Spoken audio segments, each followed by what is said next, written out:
গর্ভাবস্থায় আল্ট্রাসোনোগ্রাফি থেকে কি জানা যায়? গর্ভের বাচ্চা ছেলে নাকি মেয়ে জানা কি সম্ভব? হ্যাঁ, জানা সম্ভব। তবে সাধারণত আপনি যদি ভারত এবং বাংলাদেশের অন্তর্গত হন, সেক্ষেত্রে এটি কিন্তু পুরোপুরি ইলিগাল। এক্ষেত্রে গর্ভাবস্থায় আল্ট্রাসোনোগ্রাফি কেন করবেন? গর্ভাবস্থার প্রথম 3 মাসের মধ্যে আপনি যদি আল্ট্রাসোনোগ্রাফি করে থাকেন, সেক্ষেত্রে আপনার গর্ভের মধ্যে বাচ্চা কটি রয়েছে এটি জানতে পারবেন। এছাড়াও আপনার বাচ্চাটি ঠিকঠাক জায়গায় রয়েছে কিনা এটিও জানা সম্ভব। ও বাচ্চার হার্টবিট এসেছে কিনা এটি কিন্তু আপনি এই সময় জানতে পারবেন। এছাড়াও প্রেগনেন্সির 5ম মাসে একটি আল্ট্রাসোনোগ্রাফি করতে বলেন ডাক্তারবাবুরা, এবং এই আল্ট্রাসোনোগ্রাফিটিকে বলা হয় থাকে অ্যানোমেলি স্ক্যানিং। এই অ্যানোমেলি স্ক্যানিংয়ে আপনার গর্ভের বাচ্চার কোনো রকম গঠনগত ত্রুটি রয়েছে কিনা বা জন্মগত কোনো রকম ত্রুটি রয়েছে কিনা এটি কিন্তু দেখা হয়ে থাকে। তাছাড়াও এই সময় বাচ্চা ঠিকঠাকভাবে বিকাশ পাচ্ছে কিনা এটিও কিন্তু দেখা হয়ে থাকে।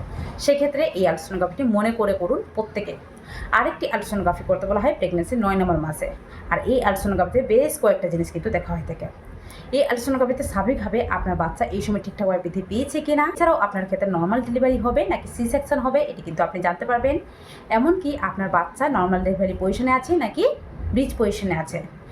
এছাড়াও বাচ্চার চারপাশে জলের স্তর ঠিকঠাক রয়েছে কিনা, প্লাসেন্টার পজিশন ঠিকঠাক রয়েছে কিনা, এমনকি আপনার জরায়ুর মুখটি খুলতে শুরু করেছে নাকি এখনও সময় রয়েছে, এই সমস্ত কিছু কিন্তু জানা যায়। সেক্ষেত্রে প্রেগনেন্সিতে সময় মেনে আর নির্দিষ্ট সময়ে অবশ্যই আল্ট্রাসোনোগ্রাফি করুন প্রত্যেকে।